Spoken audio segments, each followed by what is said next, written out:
And I got my first bees about 1929. I see. You just started out with one, right? Started out with 4 colonies bought over on Jackson Creek. Right. And now how many do you have? I have about 160 up in the Fort Wayne area. Right. I have bees at home where I live. I have bees in locations east 8 or 10 miles, south 8 or 10 miles, west of Whitley County 20 miles, and north of Fort Wayne. In other words, I have bees all the way around Fort Wayne. There are a lot of bees up there. A lot of people have bees. I see. Now, what would a person need to start beekeeping? What are some of the general necessities? Well, of course, you need bees. Right. Before you get the bees, you get the beehives. Yeah. You need beehives and all that goes in, the frames that go in the beehives, the foundation, the sheets of wax that go in the frames. Then you need bees. This would be a good year to have picked up bees. They were swarming a lot. You could pick up swarms. Last year I didn't see one swarm. Bees swarmed very little last year. You can buy packages from the south, say Georgia, Florida, Alabama, Mississippi, so on. You can buy packages for this area. Oh, middle of April, last half of April will be a good time to get these package bees. That's 3 pounds of bees and a queen. Put them in your hive, then you would have to feed them some to start. A good thing to feed them is a mixture of sugar and water, half and half. Mix up a syrup and feed your bees. That'll get them started.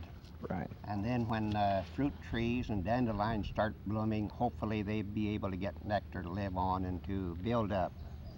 At that time of year, the queen starts laying a lot of eggs. They're getting nectar. They're raising bees for the honey flow that comes in, say, June. I see. Now, what are some of the equipment things you need? We know about the hive tool and the veil and the gloves. And now what else do you need? Well, you just needed your hive body, which is what? Frames and... The hive itself, hive body. The frames and foundation. And you can generally buy these by mail order or something like that? There are companies that sell bee equipment, several companies, and there are dealers. I understand there's one in Fort Wayne now that deals in bee equipment. This year he had a hard time keeping enough supers. They seemed to sell out as fast as he got them in, I understand. That's because you were getting a honey flow in this part of the country. Right. Up in Fort Wayne, ordinarily we would have a lot of honey on the bees by this time of year. June is the honey month, but because of the rain, the wet weather, there hasn't been any honey flow. The hives have very little honey in them at this time, and it's getting late enough that I'm getting kind of anxious to see what's going to happen. What happens if there's not a honey flow? Will you not be able to rob them at all? You won't, in other words, you won't be able to sell any honey this year, right? Well, the honey crop varies a lot from year to year, depending on the blossoms and especially on the weather. Right. And I've always gotten some honey. I see. But here it is, July. Haven't gotten any, but still have some hopes of getting some honey. But some years they have averaged 100 pound. Used to right along average 100 pound a year. For 100 hives, right? For one hive. Oh, for one hive, I see. 100 pounds. Wow. On the average. Yeah. And some years, due to the difference in the weather, they would maybe average 50 pounds. And have had averages down maybe 20, 30 pounds. Right. Depending very much on the weather. And of course you have to have the blossoms. Right. What happens when you take the honey off the hive and you've got it here in the super? What do you do with it once you've got it in the frames and so forth?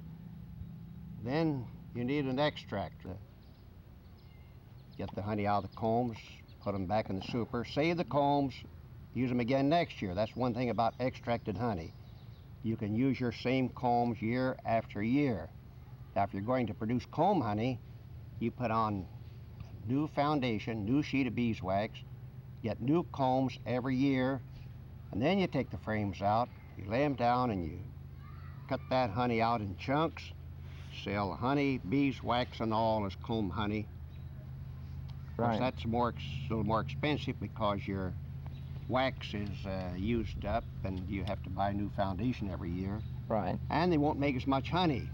Right. It takes quite a bit of nectar or honey for a bee to eat to produce wax. They do not produce wax when they are not getting a lot of honey. They must be getting very much honey, a good honey flow. Then they can produce wax and bill combs. Right. Now, producing this wax, they kind of, we'll get sidetracked here a minute, they kind of, do they take it into their system and some chemicals or something in their system, they mix it together and presto, it comes out wax? Well, how does a cow produce milk? Okay. You never had a cow, did you? No, I never had a cow. Okay, well, you got me there. Now, you feed the old cow real well and she will secrete milk. That's about all there is to it. Bees, if they are fed real well on nectar, they'll get plenty of nectar to eat, they secrete beeswax. Right. The stomach, the bottom of the bee, the bottom of the stomach is in segments there. The outside of the bee is in segments. And wax will be secreted out between these segments. And the bees will collect that wax and chew it in their mouth and form it into wax, flexible wax, and bill combs. Right. The wax is a secretion of a well-fed bee. Okay. When they're not getting a lot of food, they cannot produce wax. Like when you don't feed the old cow, she isn't going to produce any milk. Okay. Now you mentioned when you run the honey through an extractor and it drains down into whatever you have it drain into, a bucket or a jar or whatever, is it ready to be sold right then? Or is it treated, or what's done to it? Or is there anything done to it? Well, there's 2 or 3 different ways. A good part of the honey is then warmed up. I have a tank, a bottling tank that will hold 300 or 400 pounds of honey. Strain it through cheesecloth into the bottling tank and warm it up to 140 degrees, and then put it in the jars and put the caps on it. It does not granulate. Many people like unheated honey. So it comes from the extractor, strain it through a cheesecloth. Need good warm weather to do that because it's hard to get that through that cheesecloth unheated, and sell the unheated honey. But that will granulate for most honey. For the honey I get, clover honey, alfalfa honey, it granulates. Now your tulip poplar honey you got this year is not likely to granulate. Some honeys are a little different sugars in them, and they don't granulate nearly so soon. Some of them granulates right away. Okay. Now, some people ask me, the honey's been cooked. I says, I don't know. What do you mean by cooked honey? Well, they don't know what they mean by cooked honey. Not cooked honey, but 140 degrees certainly doesn't cook anything. You know how many degrees it takes to boil water? No, You're going to boil your potatoes, going to boil your green beans. How hot do you have to get them? Boy, I just turn on the burner and to boil my water. Boil, huh? Yeah, it boils when it gets to the temperature. 212 degrees. 212 degrees. And how close is 212 degrees to 140 degrees? Not very close. So you don't boil the honey, you don't cook the honey, but you warm it. You warm it up and heat it up, and it will strain better, and also it doesn't granulate. So I sell it both ways. Right. They want unheated honey. They come out in August when I'm extracting, and I can sell them unheated honey, but I tell them it'll granulate. Sometimes when it granulates, that sugar granulates, goes into crystals, and the moisture in there is left to not granulated, so the moisture that's left has a higher water content, or the liquid that's left has a higher water content than the honey did, and it can ferment a little. I see. Okay, well. But ordinarily not. It'll just granulate and not ferment. Okay. Well, is there anything else you'd like to say? Anything else you'd like to know? About bees and beekeeping? Beekeeping, most of the beekeeping is by people just keeping a few hives to get honey from the cells, maybe to sell a little. Right. In Indiana, it's very difficult to make a living from beekeeping.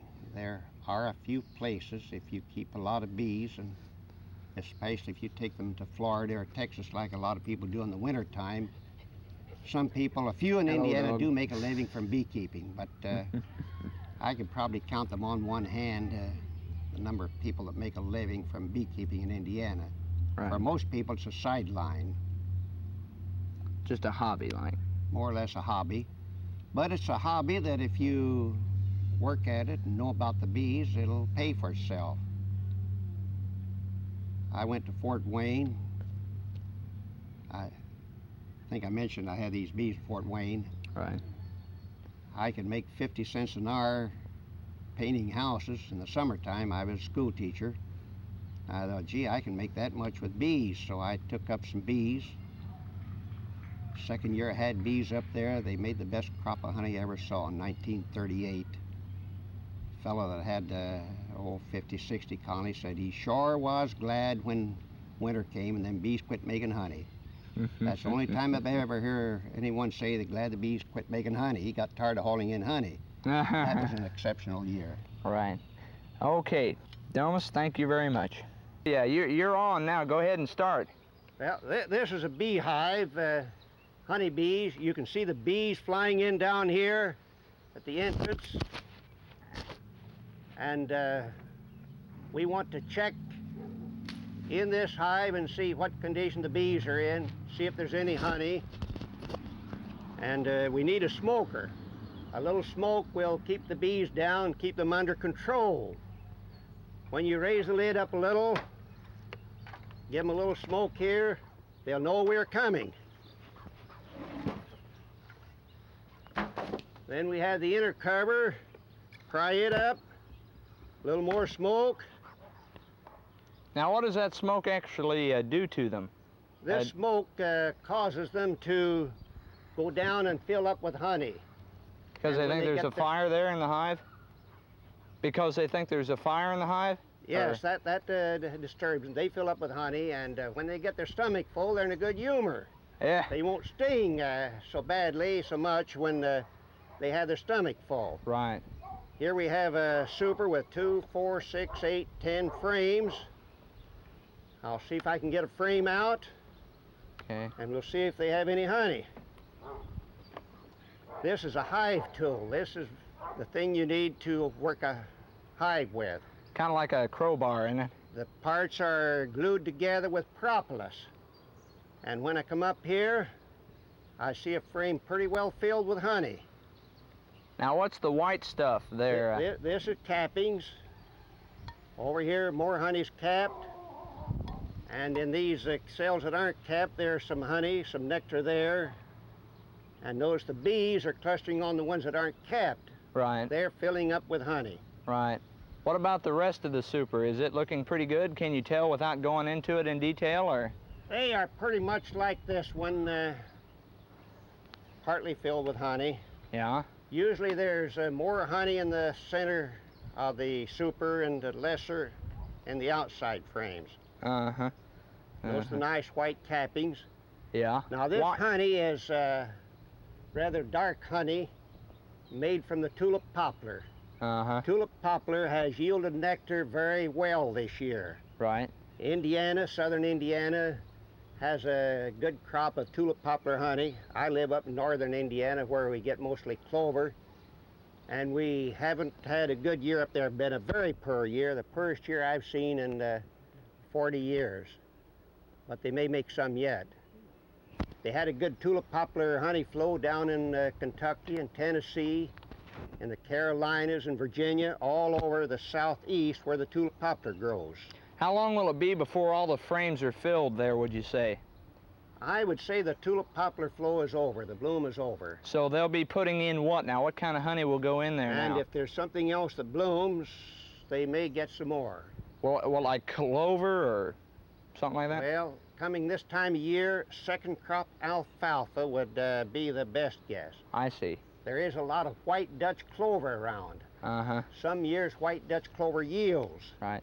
What are you looking for when you go into a hive? Specifically, what are some of the things you look for? Well, if we go You can down go ahead here and farther, continue we'll to go find through the there. brood nest. Pardon me? Find the brood Right. nest. Right, okay. That's where they raise the bees. Right. And we should find brood down there. Uh-huh. Should find eggs in the cells, some of them with larvae, some of them capped over where the brood is going through the pupa stage. 21 days after the egg is laid, a full-grown bee hatches out. Uh-huh. And need our hive tool here again to get these apart. I don't know what's down in here. I haven't seen these myself, so Right. we'll see what we can find. Well, since it's my hive, I can tell you there's mostly honey in there.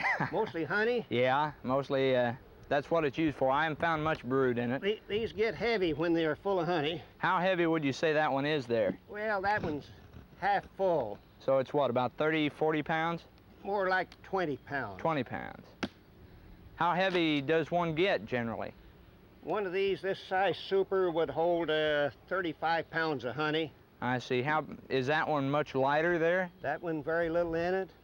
How about this one? Is it, This one has a little in it. uh-huh. Are they all drawn out? Is the foundation all drawn out there? Or? Yep, we look at the outside here. See, here you have your white comb. Right. No honey. If They're working foundation, on we put a sheet of beeswax in here with the base of the cells on it. uh-huh. The bees will use wax and build that out. The only time bees can create wax is when they are getting a lot of food. When there's a lot of nectar coming in, they secrete wax, and they use wax to build their combs. I see. I see. Now we're going to get down to the deeper Give me one. part. This is the hive body. Uh-huh. And down here we should find some brood and get some idea about their queen.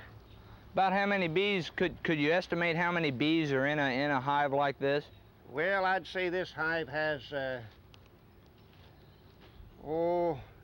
30, 40,000. Is that good? Is that what they should That's have, just, or? Huh? Just an ordinary hive. They Normal. may have swarmed. Yeah, that's what I worried about. Colonies that haven't swarmed have 60, 70,000 this time of year. Yeah. Yeah, I was afraid that I was afraid it had swarmed. Now down here you're looking specifically for larvae. This is what's called the brood chamber, right? That's the brood chamber, and by looking at the larvae, the brood combs, I can tell what kind of a queen, how the queen is doing. A good one or an old I one? can tell more about the queen by looking at one frame of brood than I can by looking at the queen herself. Now, what you mentioned earlier, a swarm. Why would a beehive swarm? There's been more swarming this year than I've ever seen. Well, why? And that's been true all over Indiana, Kentucky, Tennessee, the East and the West, Minnesota, Dakotas. And 2 or 3 things. We had an easy winter on them. They came through the winter in good shape. And we've had a lot of rain. Yeah, and they don't like that And when rain. it rains, that confines them to the hive, and they're crowded in the hive. As a result, they will take a notion to swarm. Bees are happy when they're working. And if we have a good season with blossoms and good weather for them to work and give them room to put the honey, they're not likely to swarm. I see. But if they get crowded, if there's rain, cloudy days till they can't work, they will build queen cells. And when the queen cells are about to hatch, the old queen and about half of the bees will go out as a swarm. And just find a new home. The old queen's the one goes out. They will go out here a ways and settle on a tree. Right. Scouts go out in all directions looking for a place to establish their home. And they will find a hollow tree. And I've had them to find empty hives to have setting out, and we'll move over there. I see. Now this, they look like they're empty. Notice these cells are dark. They've raised bees in them. Brood, we call that brood. They've raised brood in them. And every time they raise a cycle of brood, the comb gets a little darker. Uh-huh. In 2 or 3 more years, this will be black. Now it's kind of brown. Yeah. And here's just a few cells that are kept. There are young bees right now hatching out. Oh. I see 2 or 3 of them here chewing off the cappings. Can you bring that over a little closer to us? Sure. I want to see if I can get a good picture of that. Now you tell me about how close. Okay, that's good. That's good. Now Yeah. let me hold it right there and let me focus in on this now. There is one. Oh yeah. Yeah, I see that. It's breaking out. Now is that now what kind of bee is that? That's a worker bee chewing her way out. If I help her just a little, So you can maybe get a little. this off. Right. Now You should see the bee crawl out. Now they live how long? How long does a worker There she bee live? comes. Oh yeah, There she comes. How long does a worker bee live? Well, it's been 21 days since the egg was laid. Right. She's hatching out in 21 days. And this time of year, they'll live, say, 6 weeks. There you see a bee born. Right. Fantastic. Now, what will that bee go and do now? Will it just eat for a while and? That bee will get around, get it something to eat, and a few days it will start helping feed the larvae. Right. Now, after she spends, say, 2 weeks helping feed larvae, she will start out, here's another one coming out. She will start out gathering nectar. Right. Now, I noticed the bees are clustered around the rim of the frame. Why is that? That's where the honey is. I see. They're gorging with honey. They put disturbed. They put the honey on the outside and the brood on the inside. That's right. They got the honey here. Convenient. Mm-hmm. It takes honey to feed the bees. Right. It takes more than honey. Honey has no protein. You have to have protein to raise young. Even older people need some protein too. And the bees get their protein from the pollen. Here they've stored pollen. Around the edge of this, there's pollen stored. I see. And that's called bee bread, isn't it? Bee bread, some people call it. Or it's pollen. Right. Come here, Ann, I'll give you a bite of pollen. Come on, Betsy, get a bite. Oh, come on, you want to help me? Just take a little nibble there, Ann. Take your finger and take that off of there. Taste it. People pay several dollars. Now you can walk back out of the bees. People pay several dollars a pound for that pollen. Yeah, that's right. And you can put on a pollen trap and collect that and eat pollen, sell pollen. It is rich in protein. Right, right. Now these cells, they look like they're empty. I see. Now why is that? These cells, but when I look in them, I see eggs in some cells. Oh. So very small, just big enough with my bifocals I can see them. Some of them I see larvae. Which means? Not much bigger than these eggs. Some of them have a little larger larva. That's a little worm in there. Which means what? These bees feed that larva continually. Yeah, feed it what, honey and pollen and stuff? Pollen, and use a little water. They use a little water in right. Mixing up the feed. Sure. Oops, you're going to get some there on your shirt. And this sheet of foundation, a sheet of wax is put in the middle to start this comb. Right. The bees build out this way, and they build out in this side. So you see the two sides are very much alike. Can you tell now, does this hive have a good working queen? Well, I can tell better if I get a comb where it's all sealed, but I can also tell by looking closely. Every cell there has an egg or a pollen in it. And when they're filling every cell, that indicates the queen is all right. That's good. But I look through a few more here, I'll find some that have more cells kept. Okay, all right. Can you see this bee here? Let me see. This one has a load of pollen on each side. They carry pollen on their legs. Here's another one right here. Oh yeah, okay. Pollen. Here's another one with pollen. See, they're bringing in pollen day. It's a damp, a good day to collect pollen. Uh-huh. Maybe one will crawl up here on my hive tool with a load of pollen. No, you're not gonna do it. They go the other way. Yeah. That one flew off, but there's bees coming in all the time with pollen. There's one with pollen on each side. The nectar to make honey is carried in a extra stomach they have. They have a nectar sac or Oh. There you see the loads of pollen on its legs. Look at it kick. Look at it turn that stinger up. Yeah, If I could get your finger, you'd lose me. Uh-huh. And you want the bee? Take a good look at it. Can you see that pollen? Yeah, that's good, yeah. Now, where does he get this pollen? Does that come off the flowers, or? This pollen comes from the flowers, this yellow pollen this time of year. I don't know. Now, that's the color they get off a dandelion when dandelions in bloom. Of course, there are not many dandelion blooming now. Might mention the most important thing for bees, the most important thing they do for us. Of course, they make honey. That's the sweetest thing they do. Yeah. But the most important work of bees is to pollinate plants for us. Right. This is zucchini time of year. They're just coming on. Uh-huh. You can't raise zucchinis without bees. Uh-huh. Well, you see, my daddy, he has zucchinis, and he raises zucchinis. He doesn't have bees. Sure you can if you don't have bees. But your neighbors have bees. Somebody around you has bees. Somewhere a half a mile, someone a mile, or someone within 2 miles away has bees. And early in the morning, the sun comes up. Those bees find that zucchini patch. And they carry the pollen from the male flowers to the female flowers and pollinate them. I raised zucchinis. The female flowers were blooming 2 weeks ago. And those zucchinis, they just shriveled up and died, the zucchini part, because there were no male flowers to get pollinated.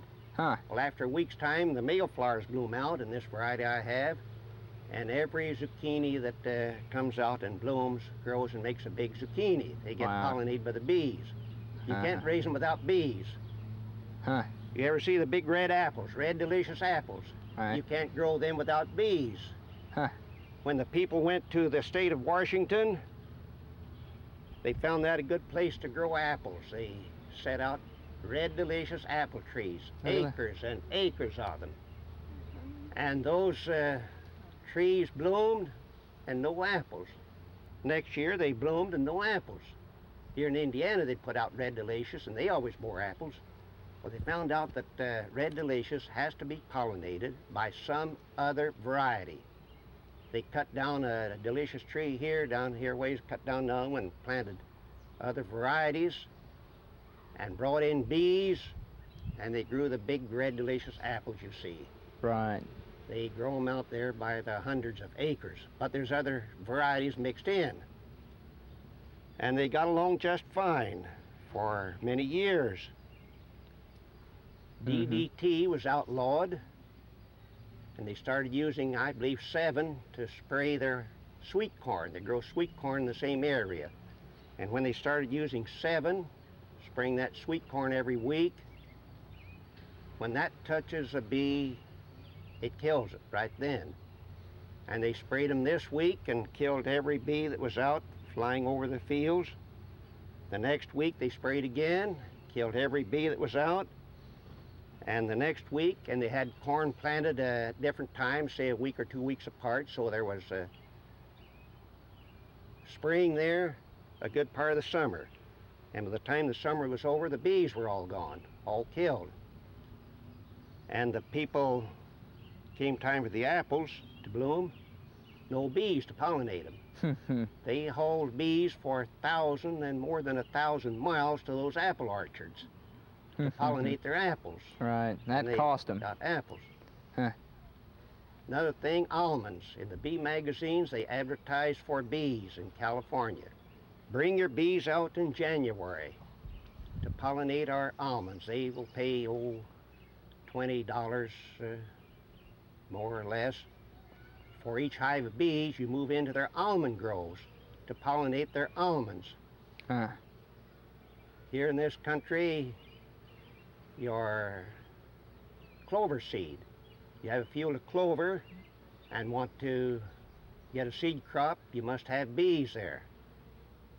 And up in the northern part of the state, especially in Michigan, where they grow more apples, they pay to have bees moved in there, or else keep bees in their orchards. I see. Now, around this part of the country, there's more bees than apples, so you don't have to be concerned about who's going to pollinate your apples. Right. Now, you say... Blueberries, they move in bees, pay to have bees moved in their blueberry orchards. What about corn and crops like that? Do they have to be pollinated, or does the wind do that well enough? Corn has a dry, powdery pollen that the wind will carry it. I see. Apples have a sticky pollen that cannot be carried by the wind. Therefore, zucchini pollen cannot be carried by the wind. But grasses, corn, many things have a pollen that the wind will carry from one plant to the other, and requires no bees. But the bees will work on corn tassels to get the pollen, to bring in, to help feed the larvae. And they store larvae so that next spring they will have the pollen to raise bees before it blossoms. Why are those bees there hanging on the side of the frame? Oh, they're just clustering, nothing to do, and they're away from the hive. And nothing they're else lost. to do. they're lost. I see. Okay. Well, could you continue going through there and explaining what you see, and we'll just follow along for a few more minutes here. Now, I notice you have only a bee veil on there. Do you just not worry about bee stings anymore, or? If I had a mean colony of bees, I would probably put my sleeves down. Yeah. These aren't stingers. Right. Of course, I can change my mind any time about them. They start stinging. Yeah, right. Well, I've noticed here lately they've been pretty calm when I've gone in, and I suppose it's the way you handle them also. Well, the weather. This is a bad day to work from. This is a good day to get them to sting. Right. Because they're unhappy with the rainy weather. Right. You see, this hive has quite a bit of honey. This lighter colored is honey. Here's more. Is there any brood in that one? Brood. These bees are kept over. That's called brood. Uh-huh. Now, if I go the other direction, I'll probably find a better frame with brood. Of course, we have two hive bodies. All right. We'd probably find more brood in the bottom one. Yeah, you will. And the honey in this top one. Yeah, I've noticed they get very aggressive when I go into that bottom frame, that bottom hive body. Oh, boy, that's a good one. This one's full. Now, this has larvae, a little larger larvae. Right. These eggs were laid a few days before the first frame I took out. And over here, I hope to find one that has a lot of capped larvae, maybe not more than the first one. I think you'll probably find the majority of the capped, well, I don't know, you might find it in there too, but in the bottom hive body is where I've been. This still just about all larvae. They look empty from the distance, but get up close. She's a good one. Oh, I see her. Oh. You want to see a queen? Yes. Oh, my, yes. Let's, Well, we'll show you a queen. I didn't expect to find a queen that easily. She won't fly off of there, will she? She better not. Tell me where she is. Right here. Yeah. See, she's a little bigger than the other bees. She's a different color. Point her out again. Now she's going through the other side. Uh-oh. We'll turn around and hope she made it over here. There she is. Yeah. Where? Right there. There she is. Point her out there Point with her you. out, Ann. I've got... Your finger points her out. Oh, there she is, yeah. There, see her turn around? Uh-huh. Bigger Usually than more bees cluster around her and hard to see her, but She's a good one there, huh? now if she isn't too excited, she'd find an empty cell. She would back down into that cell, back into it, and deposit an egg in the bottom. But all of these have eggs in them that I can see. What's all this stuff? That is beeswax. They just built down there in some empty space they had. But there is a queen. She's a nice one. Well, that's good. I'm glad And we got to find her. You say you think they swarmed. If they swarmed, that would mean she's a young one, and she looks like a young one. I believe they did swarm. I really do. They get so. old, their wings get a little tattered and a little different. How long do queen bees live? Oh, Queen bee will live for 2 or 3 years, 2, isn't it? 3, 4 years. Oh, I see. Where these bees live for 6 weeks this time of year. Now the ones that hatch in October, they will live through November, December, January, February, maybe March. Because they're not active, They'll right? live for 5 or 6 months. Some say they're a little different kind of bee or fed differently. I don't know, but this queen will stop laying in, say, November. She says, well, they know what's the use to raise a lot of bees in November when there's no nectar in December, none in January, Pull it. none in February. But as soon as the days start getting longer in January, That microphone down there, I don't know if it'll pick you up. That's okay, just go ahead what and... do you want? Turn it this way. No, just, I was going to clip it on you. There we go. How do they make Oh, another queen? Get one down your pants there. That's an interesting question about how they make another queen. Yes, that's a good one. See these eggs in here? These are workers. These eggs are fertilized eggs. Which And means what? Any egg in there can be grown into queen. If Now- you lost this queen and dropped her out here, they'd look around the hive, they'd say, wait, we don't have a queen, we don't have a queen, we gotta raise a queen. They can take one of these small larvae here and grow it into a queen. How? They will build a bigger cell, they will feed it differently, and that difference in feed makes the difference in length of life we mentioned a while ago. They feed the queen royal jelly. Royal jelly. And instead of told you, living Ann. 6 weeks, she will live 2 years, 3 years by being fed this royal jelly when she's growing up. That shows the importance in the food you eat. Now, another reason I might say that indicates this is swarmed. I only see worker bees and 1 queen, and oh yeah, I do see one. Very few. I saw a drone out here on the Very ground. few drones. The drones are the male bees. Here, Ann, now you take this one. If it No, stings no. you, I got a $5 bill. You don't want to earn $5. It won't So sting. take it Ann. anyhow. I don't want It to. won't. Get the one on the hive tool. It won't Come sting. here, Betsy. It won't sting. Show them how much braver Mother is. Put It your won't hand out sting, here. Mother. It Take won't. it any way. You don't have to be careful. Now step back with it. You have a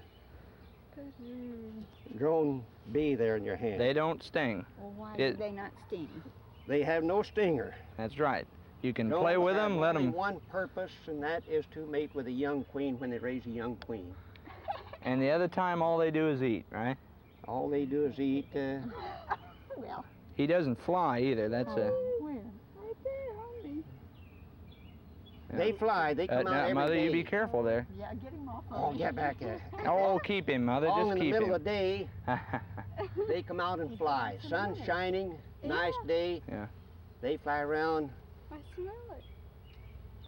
There you put go. out Yeah, there he flew. There he I thought flew. you said they didn't fly. Well, I guess they do. They come out in the middle of the day. They have a flight. But I've got to get this queen out, fool around. Yeah, here. you better go back there with Who's her. that queen? She's $6 worth. That's Just right. That one, $6. That's right. Go put her back. She's my queen. She costs $6. Yeah, she's She worth costs $6. 6 or more, even up to $7 and $8. Yeah. Only if it's a fertilized egg. Well, a queen, when she mates, is fertilized, and she lays fertilized eggs. She mates with a drone, Yeah, and then she is inseminated, like a woman. but she just makes one particular egg that might grow into a queen. If it's fed the proper food. All eggs are the same when she lays them. Yeah. It just depends on the food that she's fed. Now, why are all these bees flying around like this? Well, we're getting them kind of disturbed, and Well, they attack, and now there are a lot of movies out, you know, with killer bees and swarms and all. Will these bees just come out in mass and attack you or someone else around? if these were killer bees, so-called African bees, you would not be standing out there talking about them. You wouldn't be any ways near. Is that just because they have a bad temper? They have a much worse temper than these bees. I see. I might say that these are Italian bees. Right, right. They originated in Italy. They were brought over from Italy several years ago. Right. We also have Caucasian bees. What's the difference in the kind of bees? Little difference in color. Some of them swarm more than others. Are Italian bees generally the best kind of bee to have? Most of the bees in this country are Italian bees.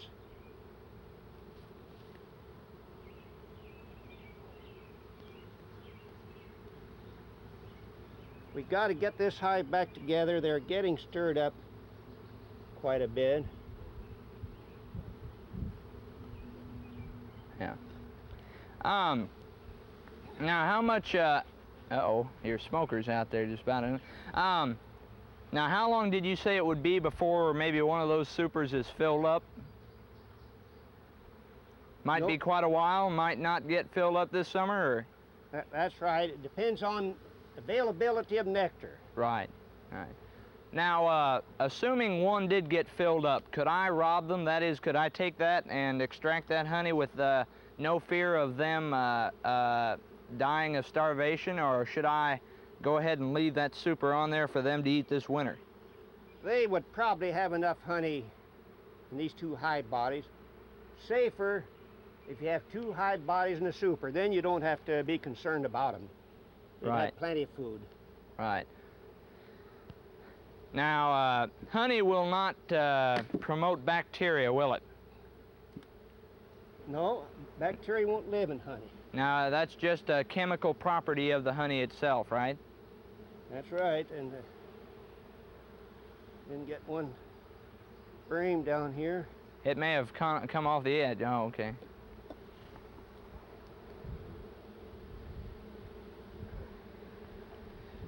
Are those African bees, are they especially good honey makers? I've heard that they are really good honey makers. Is that true? Not for 2 or 3 reasons. One reason, they build up, get enough bees to make honey, they swarm. They are great swarmers. Really? Yeah? Yeah, there, we got them back. Okay. You can put the rest of those Not a good idea to leave them open too long. Right.